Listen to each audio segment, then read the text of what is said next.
What's up, movie fans? Okay guys, so if you haven't seen part 1 yet, first off, why did you click on this video? It said part 2. Why would you watch part 2 of something before you've seen part 1? Would you watch Avengers Endgame before you watch Avengers Infinity War? Are you mad? And second off, I think the link will be in the description or something, I don't know. I'm not gonna waste any time in this video. You guys all know what I'm doing. I'm ranking all the MCU movies. I've already gone through my bottom 11. Now we're getting into the top 12. Number 12, just getting right into it, is Spider-Man Far From Home, the most recent movie in the MCU since Black Widow keeps getting delayed again and again and again and again and again. Spider-Man Far From Home, I think, had a lot of pressure on it, considering this is the first movie after Avengers Endgame, so it has to kind of serve as an epilogue to the Infinity Saga and a prologue to Phase 4 of the MCU at the same time. And I think it did one of those really, really well, and the other one alright. The one that I think it did alright, not really great at, was being an epilogue to Endgame. I think it handled elements of Endgame really, really well, like Tony's death. I think it did a phenomenal job following that up, and it played into Peter's arc really well. But other elements like the snap, I think it kind of just turned into a joke, and that felt a bit off. I still think it did a good job overall, but the thing that it did absolutely great at was setting up Phase 4, especially in the last two post-credit scenes of this movie, which are two of my favorite post-credit scenes in the entire MCU. They just show so much promise in the future of the MCU, and they were just so, I still remember the first time I watched them, I was just shocked. They are really good. I also really like Peter's arc in this movie. I think that actually plays into Tony's death really well. I like a lot of the scenes in this movie, especially the illusion scene, which is amazing. Mysterio isn't one of my favorite villains in the MCU, but I still would say that he's good. Like, he would definitely get into the top 10. I just don't think he's much higher than that. So overall, Spider-Man Far From Home was a good movie. The only reason it's at the bottom here is because I just like other movies more. So number 11 is actually going to be Spider-Man Homecoming, so the two Spider-Man MCU movies right next to each other. The reason that I really like Spider-Man Homecoming a lot, it portrays a teenage superhero, I think, more realistic than any other Spider-Man movie. What I mean by that is, in this movie, Peter has had his powers for 8 months, and yet he is still terrible at being a superhero. I think that is hilarious. He basically fails at every single thing that he attempts to do in this movie until the final battle. I just think that makes the movie really, really funny. And it kind of serves two purposes, because it also gives Peter a good arc in this movie, because, like I said, he succeeds at the final battle, so he kind of, gets better at being a hero as the story progresses. So I think that serves multiple purposes and makes the movie really good.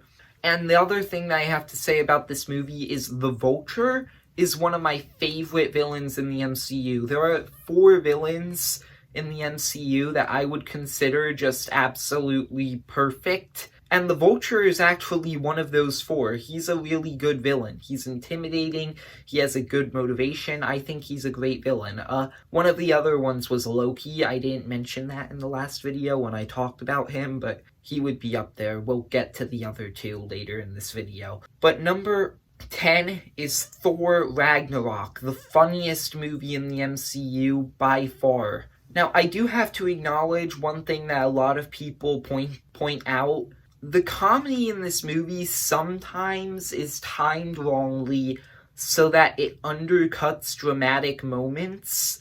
So that's a minor problem, but I still don't care because the comedy in this movie is absolutely hilarious, and I just have a blast watching this movie.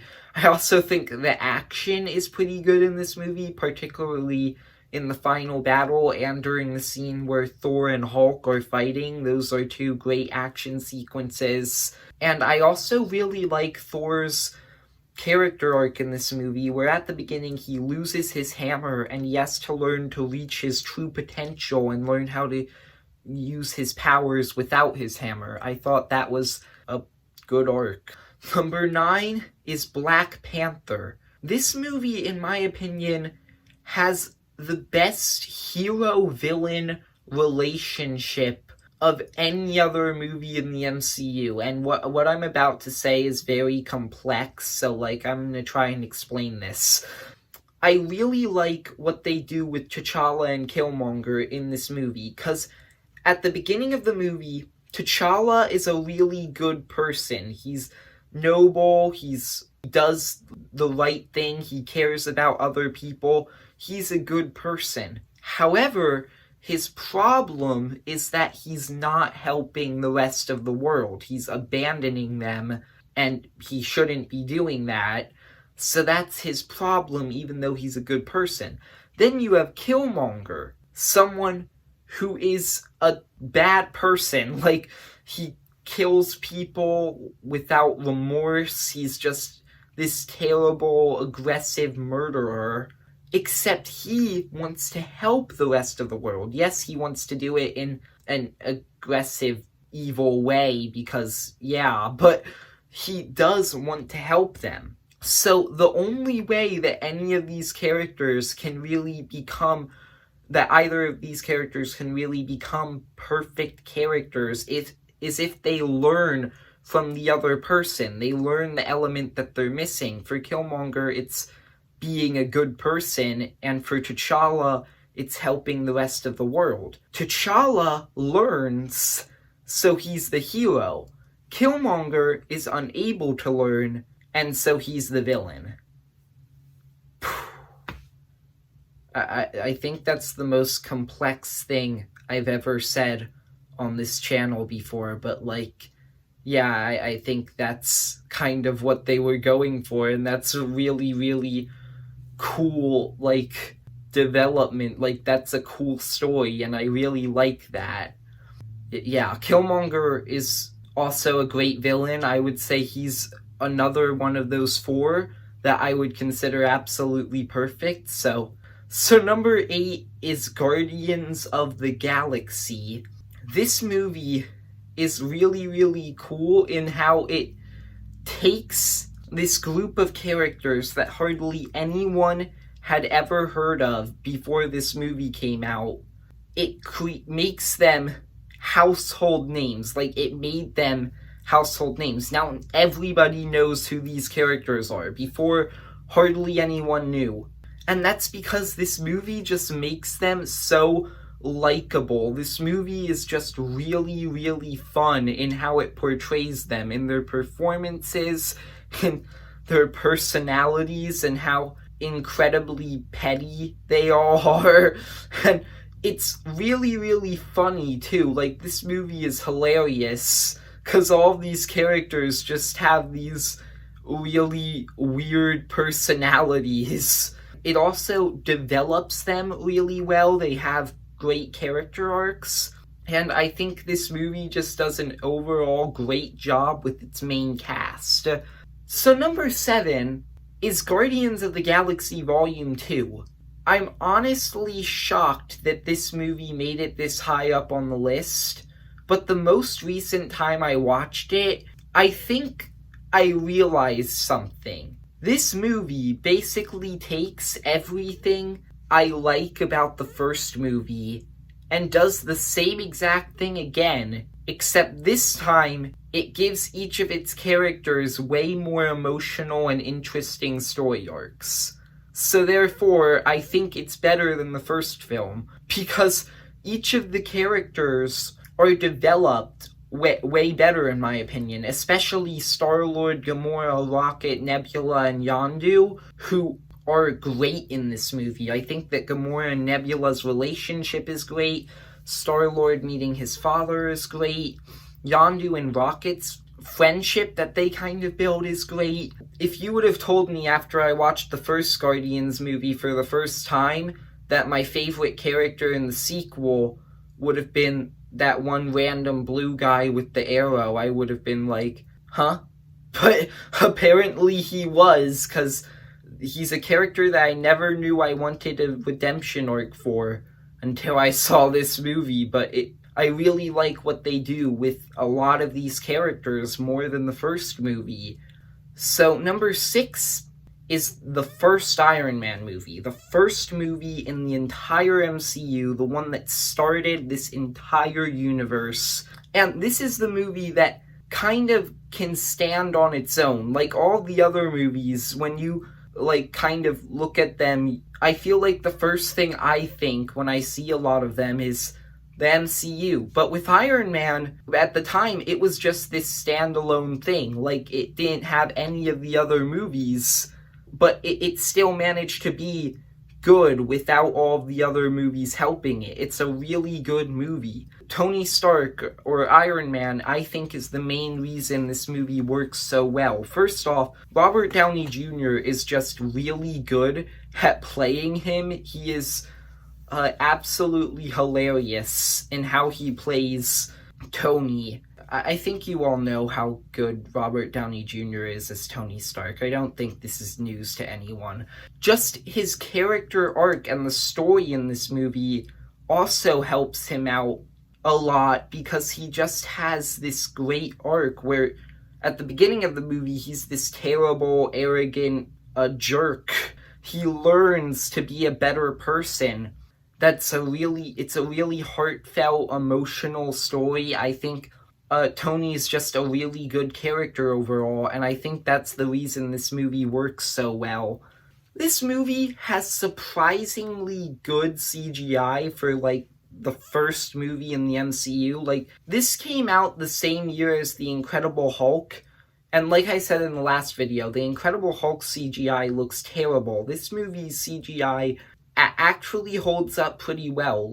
If I didn't know anything about the MCU or this movie, and you told me this movie came out, just 2 or 3 years ago, I probably would have believed you, because it actually looks pretty good. Moving into the top 5 best MCU movies, and I think it's kind of funny how all of them are Captain America and Avengers movies. Yeah, that makes sense. So number 5 is Captain America the Winter Soldier, the MCU's epic spy thriller. This movie is kind of like a spy movie, honestly, and it's a really, really good one. So yeah, but I really like a lot of the twists and turns this movie gives you. This has some of the best twists in any other MCU movie. The Hydra twist in this movie literally changed the entire course of the MCU. It had huge impact. And then you also have the Winter Soldier twist, which was great. But my favorite thing about this movie is really how it kind of changes Cap's character. Because Cap is a good character in First Avenger and the Avengers. Don't get me wrong, I really like him. However, you can only have that kind of character for so long before it gets boring. This noble, heroic character with no moral struggle really is only interesting for so long. So this movie changed Cap so that now he's still one of the most interesting characters in the MCU. It flipped his entire worldview around by making the government and the people that he's blindly trusted for years be the villains of the movie. That's kind of like changed his entire worldview, and it even impacted the other characters in this movie, like Nick Fury and Black Widow, really well. And I think that just works really, really well. And then there are also a bunch of standout, really good action sequences in this movie, like the elevator fight, which I still watch that sometimes. Like, I just look it up on YouTube and will randomly watch it because it's really good. So, number 4 is the first Avengers movie. This movie was the first time all of these heroes came together, and I wasn't really old enough at the time to see this, but I've heard that a lot of people didn't know if it would work. Like, this is a big crossover movie with a bunch of characters from different franchises, and that does kind of sound like ridiculous, like, how could that work? But they found a way to make it work in this movie. They just do such a good job. All of these characters and their interactions with each other, their jokes that they have with each other, their arguments, it's all really compelling, and it just works so well. I think this is, I think I'm accidentally competing in a competition who can say the word works the most in one video. So I think I've won. Actually, though, they just found a way to make this movie and everyone in it just mesh well with each other. And they had great action in this movie. The dialogue is great. A lot of this movie just blends together so well. So number 3 is Captain America Civil War. This movie, I think, has my favorite conflict in the entire MCU, because it just makes so much sense. It makes sense that Cap is untrusting of the government because of the events of Winter Soldier, and it makes sense that Tony is untrusting of himself because of the events in Age of Ultron. So you have them having a disagreement in how they should lead the Avengers. It feels really natural. All of it makes sense. And it leads to some really great action sequences in this movie, like, for example, the airport battle, which is amazing, but even other action sequences in this movie are great as well. They all feel so personal, and that's another element to them, to this whole movie, that just makes it more emotional. Everything feels so personal, and there really isn't a right or wrong answer in this movie. Both of the characters have elements to their arguments that are right and elements that are wrong. Neither Iron Man or Captain America is right or wrong. They're both just kind of in the middle. Like, there's not really a solid right answer in this movie, and I think I like that. I think that makes it more compelling. And I just really like a lot of the conflict in this movie. Number 2 is Avengers Infinity War. After I watched Captain America Civil War for the first time, after I watched it, I was just like, wow, that's the best MCU movie. Like, that was literally just my reaction. The funny thing about this movie, and why it's kind of funny that this comes up higher, is because after I watched this movie for the first time, I was like, did I like that? Like, that was kind of my reaction. I wasn't sure whether or not I liked it, but I've decided, after rewatching it and thinking about it more and more, even though this movie does have a really unsatisfying ending, this is still a really, really good movie. And it shouldn't have worked, honestly. It shouldn't work, because it has, like, 30 different characters that it needs to balance in this one movie. It should feel overstuffed. It should feel like a mess. And yet it doesn't. Every character feels natural. Every character has a good reason for being in the story, or at least they feel like they do. Every character has a moment to shine. They all feel like they should be there. And then the other thing that I really like about this movie is Thanos, best villain in the whole MCU. He's the last person on that 4 absolutely perfect MCU villains that I mentioned earlier. He's a fantastic villain. His motivation makes sense while also being absolutely insane. So he just comes across as such an intimidating, but also you understand where he comes from. He's just a great villain. And this movie kind of made him the main character. And it ended it on a cliffhanger. It's made so many bold choices, and all of them make it just such a surprising movie. But number 1 is Avengers Endgame. I mean, obviously, this is just the perfect conclusion to the MCU. I couldn't have asked for a better conclusion than Avengers Endgame. It gives you the end to so many of these character arcs, and it ends them in such a satisfying way. There are so many satisfying and crowd-pleasing moments in this movie. Cap lifting Thor's hammer, the portal scene, Tony snapping his fingers, all of these different satisfying moments all in one movie. It doesn't feel like cheap fan service. It feels like it's just this genuinely really good end, final chapter to this franchise. And it has great action, it has a great story, it has great character arcs, it has great music even. This entire movie is just this perfect conclusion, this perfect payoff to 11 years of build-up. I don't really know what more I can say. Like, this movie is just a perfect conclusion. That's my list. That's every MCU movie ranked. It took 2 parts because I had a lot to say. I hope you enjoyed the video. If so, leave a like and subscribe. If you didn't enjoy it, then I guess you can leave a dislike. That's okay too. See ya, movie fans!